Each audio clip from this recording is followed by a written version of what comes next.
Alright mga kapatid, magandang umaga po. God bless po sa lahat. Sunday morning. Thank you po. Alas 9:30 ng umaga. Okay. Magbigay lang tayo ng reaction at opinion. Yung interview ng News 5. News 5, courtesy po. Disclaimer po. Paggamit lang po. Sana huwag kayong magalit po. Courtesy po sa News 5 po. Pakinggan natin yung sinabi ng ating Senate President, Tota Soto, kung paano niya, may mga ganong yung decision ng ating Supreme Court.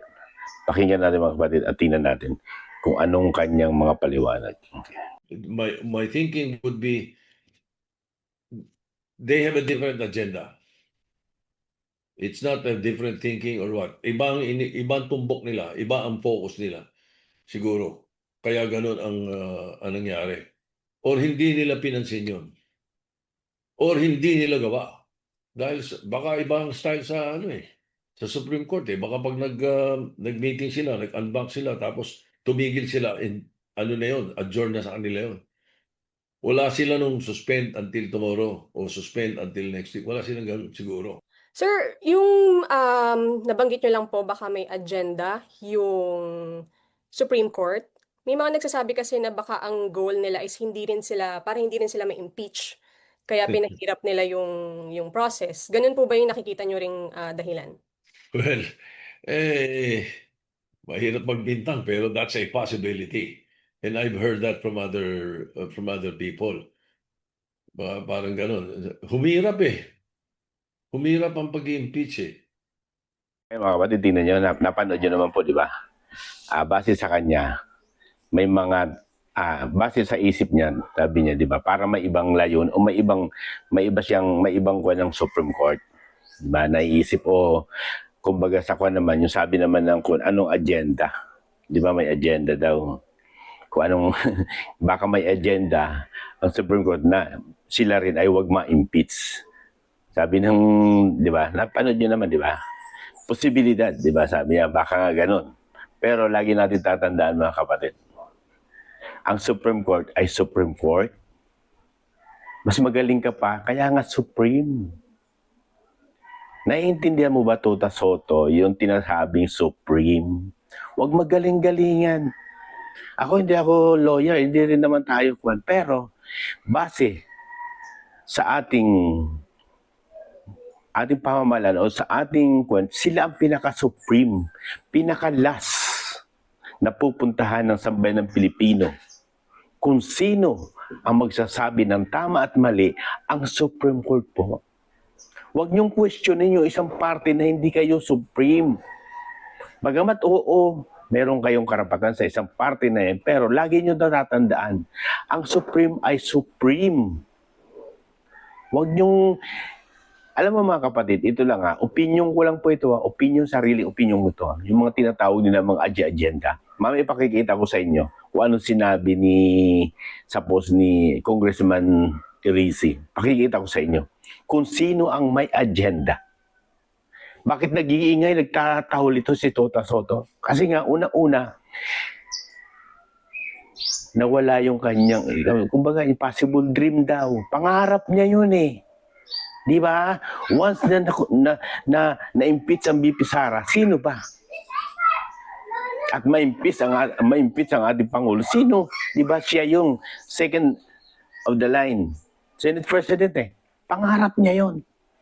Pero dahil nabuska sila, ikinorek sila, ayun, hahanapan ng mga tinatawag na sinasabi na baka nga, di ba? Meron silang iniisip na iba, yung ganitong klaseng pamamaraan, baka nga hindi gawa nila. Dahil sila daw ang kaya nga iniligay ang Supreme Court. Supreme sila sa lahat ng uri ng pagsasaayos ng tama at mali. Sila yung pinakahuli. Silang huling lalapitan o pupuntahan, dudulugan ng sambayan ng Pilipino kung tama nga yung mga ginagawa natin o tama yung mga ginagawa nyo. Sila ang mas may higit na may karapatan na magsasabi ng tama at mali. Hindi po ikaw. Dahil unang-una, ni minsan, hindi ka abogado. Diba?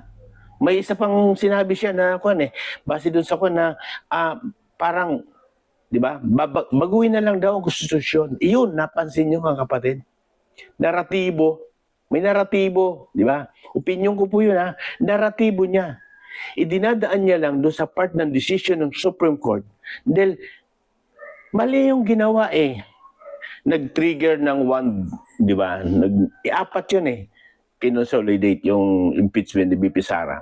Once na naibigay na yon, magti-trigger na yung 1 year bar.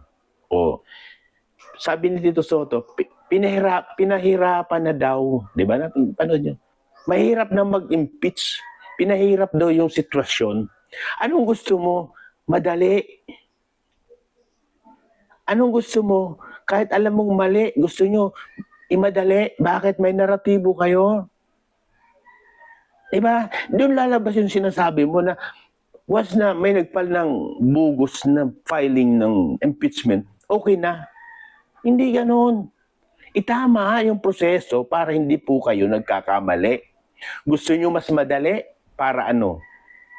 Kasi nga may naratibo kayo. Diba? Gusto nyo kayo ang pumalit o kayo ang maging beneficiary ng mangyayari sa impeachment ni BP Sara. Opinyon ko lang po yun.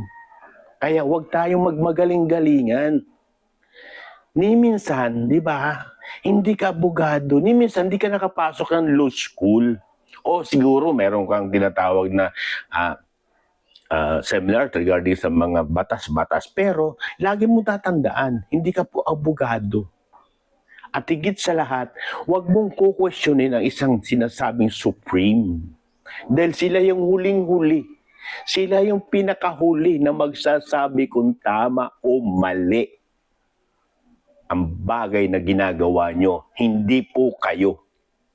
Dahil sila ang Supreme Court.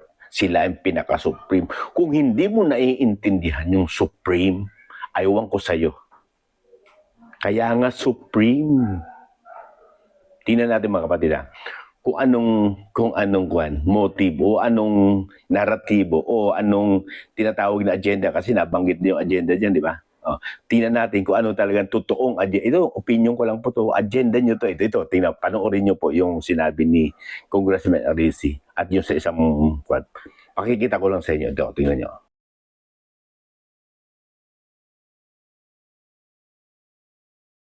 Yan mga kapatid, yan yung pinaka-agenda nila. Chacha, suportado yun. Nag-iingay ito nagtatahol to Kino-question yung decision ng Supreme Court. Bakit? Meron silang naratibo, meron silang agenda. Opinion ko po yan Bilang mamamayan, nagbibigay tayo ng opinion. Iyan ang agenda nyo. Kasi nabus ka kayo ng Supreme Court, dadaanin nyo sa ganito. Kunwari, diba? Galit-galita sa Supreme Court, yung pala gusto para mabago ang ating saligang batas sa ganitong uri ng sitwasyon para sila maghari-arian, para mawalan o baga nga, pag kinalikot nila yung ating saligang batas 1987 Constitution, mawalan na ng pagkakataon o mawalan ng eleksyon. Opinyon ko po yun. Iyon ang gusto nila. Bakit? Wala silang kapanapanalo. BP Sara. Kahit anong gawin nila, kahit magsama-sama sila, kitang-kita na overwhelming ng sambayan ng Pilipino. Kita nyo, green. Dito, ay sa Visayas, sa Mindanao, green. Meron man kayo makuha dyan, pero napakalit ng chance yung manalo dyan sa Mindanao at saka sa Visayas. Sa Luzon, kakamig pa ang ating BP Sara dito sa Luzon. Mayroon pa siyang makukuha dito. At tandaan nyo, sa parting Laguna, parting Bulacan, Pampanga, kakain at kakain siya dyan. Anong mangyayari sa inyo? Alam ng mga ito na wala silang kapanapanalo. Ang panalo nyo lang ay yung kalikutin ang saligang batas. Diyan kayo. Iyan yung naratibo nyo. Opinyon ko po yun. Iyan yung agenda nyo. Huwag nyong pagbintangan ang Supreme Court. Huwag nyong iporsige na ganito thinking. Isip ko ganito, iba nga. Ang opinion ko po, kayo ang may agenda. Para ano? Para mabago yung saligang batas, kalikutin nyo at kayo ang maghari-harian at hindi na at wala nang magiging eleksyon. Yan ang agenda nyo. Opinyon ko po yun. Karapatan ko mag-opinyon base sa nararamdaman ko at naiisip ko. Opinyon ko lang po yun. Iyon po ang agenda nyo. Iyon ang totoo. Hindi yung, di ba? Ginagawa nyo ng issue at Supreme Court na itinatama lang kayo. Nung maitama kayo at hindi pabor ang decision para sa inyo, gagawan nyo ng mga kung anong kwento. Alam mo, Tito Sen, Tito Soto, yung kwento mo, walang kwenta. Kwento na walang kwenta. Na hindi ka naman nagtapos ng abugasya, tahol ka ng tahol. Kino-question mo ang isang tinatawag na Supreme. Na unang sinabi ko, kung hindi mo naiintindihan yung Supreme, aywan ko sa'yo. Bakit? Kasi nga hindi ka nagtapos ng abugasya, bagamat ganito, nagkaroon ka ng ganito. Sana naman, irespeto nyo po. Kilalanin nyo ang tinatawag na Supreme Court decision. Kasi sila yung huling-huli na pupuntahan ng sambayan ng Pilipino upang itama kung ano ang tama at mali na nakasaad sa ating saligang batas. Hindi po kayo, Congressman at Senado, hindi po kayo, ang ating Supreme Court ang magsasabi kung tama nga at mali yung ginawa natin. Kaya, huwag maging mayabang. Irespeto ang bagay na ginawa ng Supreme Court. Kitang-kita naman na talaga, basahin nyo yung desisyon para hindi kayo naliligaw.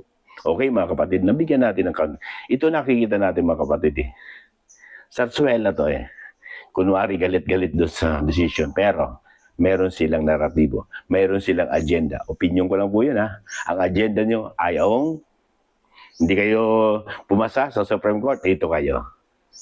Di ba? Ang baguhin ng saligang batas. Gising tayo mga kapatid, hindi tayo pinanganak kung kailan lang. Alam natin yung mga galawan na yan. Sinasabi mo pa lang, alam na namin kung anong naratibo mo o anong agenda mo. Opinion ko lang po yan. Salamat at God bless. Sana maging magalang sa Supreme Court. Okay po.